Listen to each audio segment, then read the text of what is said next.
Bonjour, c'est Sandrine et bienvenue sur ma chaîne indépendante au féminin.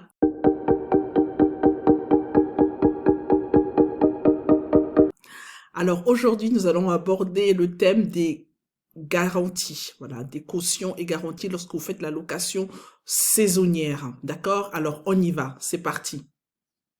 Alors avant de commencer cette vidéo, j'aimerais que vous puissiez vous abonner, liker, partager et surtout me motiver afin que je puisse vous faire d'autres vidéos et prendre le temps de le faire parce que je vous cache pas que gérer la conciergerie plus prendre le temps de faire des vidéos, s'occuper des enfants, du mari, ça prend pas mal de temps. Alors s'il vous plaît, un petit pouce et puis on s'abonne. Ça marche. Alors donc aujourd'hui, le thème de la vidéo, c'est comment gérer vos cautions et vos garanties. D'accord? Alors la première des choses, c'est que lorsque vous avez un prospect qui souhaite vous donner son logement en conciergerie, alors une des premières préoccupations qui le taraude, c'est de savoir en cas de dégradation comment ça se passe. Bah oui, parce que il a jamais mis son logement sur des plateformes, il a jamais fait la location courte durée, et donc il se pose des questions. Bah ok, avant je louais en nu, je sais que je prenais la caution et je faisais l'état des lieux, comment ça se passe lorsque on met en location courte durée. Alors donc rassurez-le car c'est ce qu'il demande et en fait vous aurez raison de le rassurer car en fait la gestion de la caution est la suivante. Donc je vais principalement m'attarder sur les plateformes Airbnb et Booking, d'accord? Alors donc lorsque vous créez votre annonce tant sur Airbnb que sur Booking, sur Airbnb on va vous demander ça c'était avant. Avant, on vous demandait une caution, le montant de la caution que vous souhaitiez mettre. Donc, en fonction du logement, vous mettiez 150 euros, 300 euros, 500 euros, 700 euros. Voilà. D'accord? Maintenant, sur Airbnb, ils ont ce qu'on appelle la garantie Aircover pour couvrir tous vos dommages et tous les dommages qui a eu lieu dans l'appartement ou dans le logement. D'accord? Euh, Parallèlement à ça, on a Booking. Booking, auparavant, ne gérait pas de caution. C'était à vous de la gérer. C'était à vous de la gérer. Donc, ce qui se passait, c'est que soit vous alliez sur place pour récupérer un chèque de caution, soit vous aviez un channel manager qui, qui justement faisait un prépaiement de la caution et lorsque le client s'en allait, à ce moment-là, soit vous relâchiez la caution, soit vous la preniez. Voilà. Mais Booking se distinguait par le fait que c'est vrai il ne gérait absolument pas la caution. Mais ils se sont rendus compte que leurs concurrents le faisaient et que les hôtes le demandaient. Du coup, donc depuis 3 ans maintenant, 2 ans et demi, 3 ans, Booking maintenant propose vous avez le choix, soit vous la gérez vous-même, soit vous demandez à ce que Booking vous la gère moyennant, mais ça c'est noyé un petit peu dans les commissionnements, à peu près 1,1% de commission pour la gestion des cautions. Voilà, et donc cette gestion de caution, elle est en fait limitée. Donc il a limite d'office à 300 euros. Donc vous voyez que pour un logement, imaginez vous gérez une villa, je pense qu'une caution de 300 euros est assez faible. On va plutôt sur au moins du 800 000 euros. Voilà. Donc par rapport à ça, c'est limité. Alors que Airbnb, eux, ce n'est même plus le système de caution, c'est, voilà, vous avez un dégât, vous déclarez et on vous couvre, voilà. Donc ça, je trouve que c'est vraiment un gros plus de Airbnb par rapport à Booking. Voilà, quoi. Donc pour moi, clairement, Airbnb est beaucoup plus rassurant pour le propriétaire. Mais lorsque votre discours ne sera pas ça, vous allez dire aux propriétaires que ne vous inquiétez pas, de toute façon, quelle que soit la plateforme, ou même si c'est en direct, on prendra toujours, il y aura toujours un système de cautionnement ou en tout cas de se prémunir contre des dégâts éventuels qui pourraient arriver dans le logement. Voilà.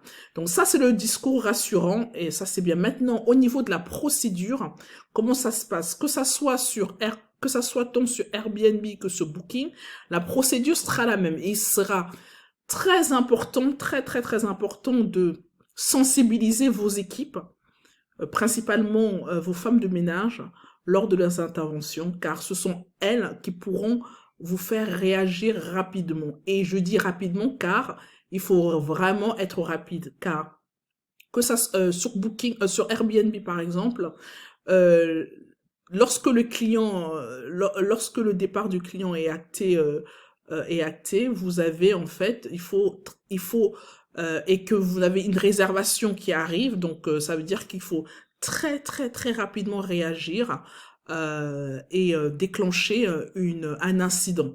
Voilà. Et puis sinon, s'il n'y a pas de réservation qui arrive, en général, vous avez encore un délai. En fait, le délai est de plus en plus fou. Ce qu'il demande, c'est que vous déclenchez très rapidement. Auparavant, il y a quelques années, il demandait à ce que ça soit dans les 10 jours.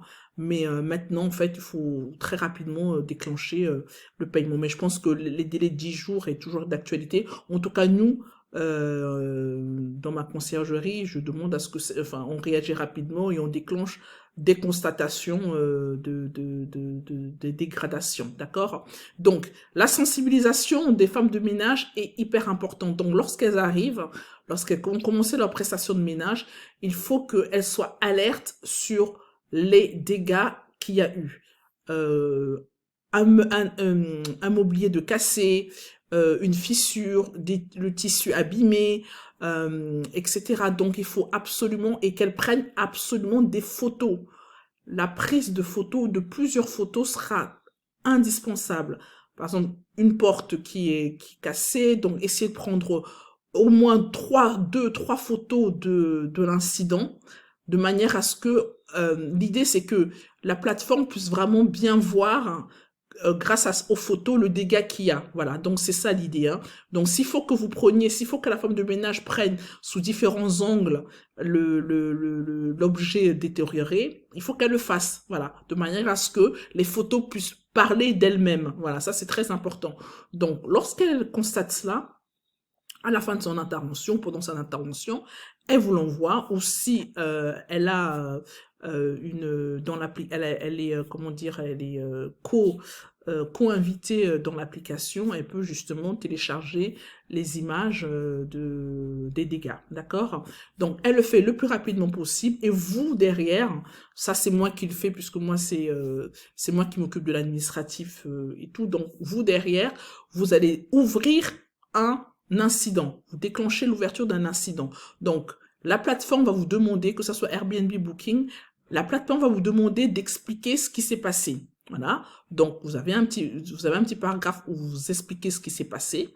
Elle va vous demander le montant des réparations, de ce que vous réclamez, quoi.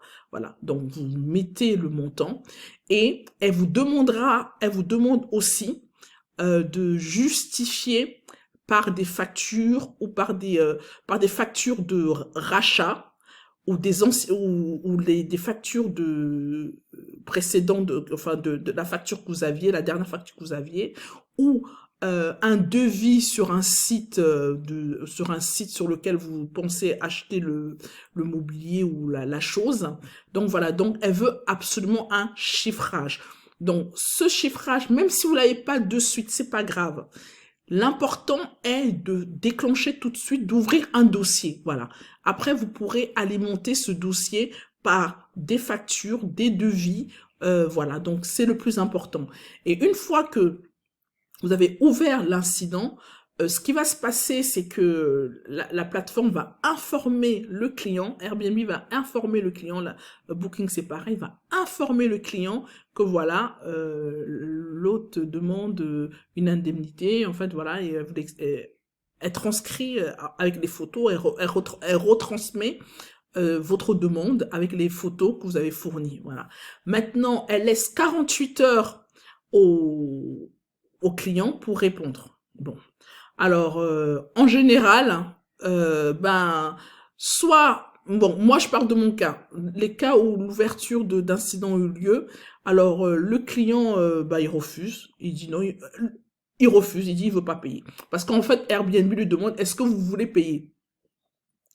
Ben non, il veut pas payer. Et en général, il va dire non, il veut pas payer, il va dire oui, non, il va trouver des excuses, il va trouver des trucs, mais peu importe, vous vous en fichez.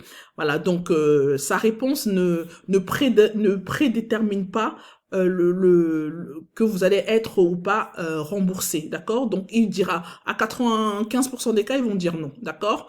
Donc ils vont dire non et à ce moment-là, une fois que le client a répondu, Airbnb, justement, reprend le relais et c'est là alors qu'elle fait jouer son assurance. Donc, en fonction des factures que vous avez fournies, donc elle va pouvoir soit en totalité vous rembourser, voilà, elle va considérer que oui, le montant que vous demandez va être en intégralité remboursé, ou sinon elle va donner un montant qui en général, hein, se rapproche vraiment du montant que vous avez demandé. Hein, d'une manière générale, soit j'ai toujours eu exactement le montant ou un petit peu en dessous. D'accord. Voilà, donc ce que je fais, c'est qu'en général, je surgonfle le montant de ce que je réclame pour que lorsqu'ils me répondent, je sois au moins que les dégâts, la totalité des dégâts soient couverts. Et donc ça, c'est vachement rassurant. C'est très rassurant pour nous en tant que conciergerie et également pour les propriétaires. Voilà. Booking, eux, en fait, c'est ce qui va se passer, c'est que vous allez toujours ouvrir l'incident, ils vont relater les faits idem au client qui acceptera ou pas, d'accord? Donc maintenant, en fonction toujours, donc il faudra fournir les justificatifs des factures, des devis, voilà, donc le plus clair possible. Et eux, en fait, ils vont essayer de recouvrer. Donc eux, ils vont essayer de recouvrer via la caution qu'ils avaient prise auprès du client. Mais imaginez, le dégât se chiffre, je sais pas moi, à 500 euros. Vous avez 300 euros de caution qui avait été capté par Booking. Voilà, c'est pas, voilà, vous voyez bien que le différentiel de 200 euros, qu'est-ce qu'on fait? Mais en fait, maintenant, ce que Booking fait, c'est que, en fait, ils prennent la caution et le reste, c'est eux, c'est leur assurance qui complète, lorsque tout est justifié, voilà. Donc, c'est leur assurance qui complète. Maintenant, lorsque c'est vous qui gérez en direct la caution via les channel managers, ben, en fait, vous avez pris l'empreinte. Vous avez pris l'empreinte bancaire et cette empreinte bancaire, en fait, elle est valable que quelques jours. Hein. Donc, selon le cas, elle peut être valable une semaine seulement, 10 jours, maximum 14 jours. Mais d'une manière générale, c'est une semaine. Donc, c'est pour ça qu'il faut rapidement réagir afin de pouvoir justement capter cette caution sur la carte bleue du client. Voilà. Et dans tous les cas, lorsque vous agissez comme ça, sachez que d'une manière générale, le client, en termes de commentaires, il va vous saquer. Bah oui, c'est le revers de la médaille, si je puis dire. C'est que, voilà, au niveau du commentaire, ben, vous allez morfler, quoi. Il vous mettra la pire des notes, 1 sur 5 ou 1 sur 10 dans le cas de Booking, voilà. Donc, voilà. Donc, vous allez morfler au niveau des commentaires. Mais bon, de toute façon, au niveau de la gestion des commentaires, voilà, lorsqu'il vous mettra cette mauvaise note, vous avez le droit de réponse à ce moment-là. Je vous invite vraiment à détailler et à expliquer la mauvaise foi du client dans la réponse que vous allez lui rédiger, puisque cette réponse-là apparaîtra en public lorsque les voyageurs vont regarder les différents avis, et puis le fait de répondre face à cette mauvaise foi-là, ben, on comprendra que voilà, il était de mauvaise foi et que bon, ça atténue vraiment votre commentaire, le commentaire négatif. Donc voilà. Donc rassurez le propriétaire du manière ça se passe. Franchement, au niveau du taux d'incidence, c'est très rare. Voilà, c'est très rare. Avant de déclencher l'incident auprès des plateformes, je vous invite vraiment à réfléchir et à vous poser les bonnes questions. Est-ce que le dégât est suffisamment important pour que j'active la caution ou l'ouverture de l'incident?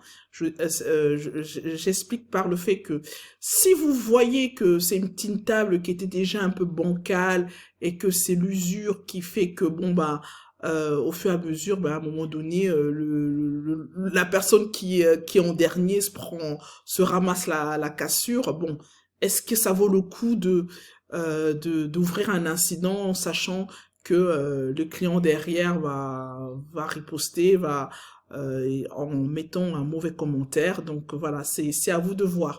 Donc, mais par contre, si vraiment la dégradation est telle, bah, il faut pas hésiter, hein, il faut vraiment y aller, quoi. Et puis de toute façon, les plateformes se mettent en arbitre si vous exagérez, c'est-à-dire si c'est l'usure normale qui fait que vous n'aurez pas d'indemnisation, soyons d'accord, ok? Voilà, donc voilà, réfléchissez, modérez. Si par exemple c'est une location, moi j'ai eu un cas d'un client qui est resté euh, 2 semaines dans le logement et bon ben il y a une étagère qui était cassée. Bon, c'était pas grave en soi, parce qu'en fait, il y avait plusieurs étagères et bon, celle-là, elle était cassée, mais il n'y avait pas non plus, voilà, c'était pas, est-ce que j'ai pas ouvert d'incident, voilà, il y a des cas où j'ai ouvert un incident parce que les casseroles étaient vraiment cramées, voilà quoi, donc voilà. Et vraiment au cas par cas, à vous de juger.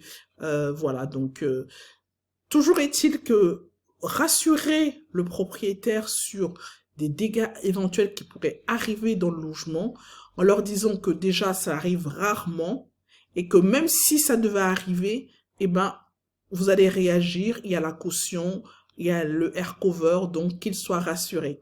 Voilà, j'espère que cette vidéo vous aura plu. N'hésitez pas à vous abonner et je vous dis à bientôt. Merci, salut, ciao.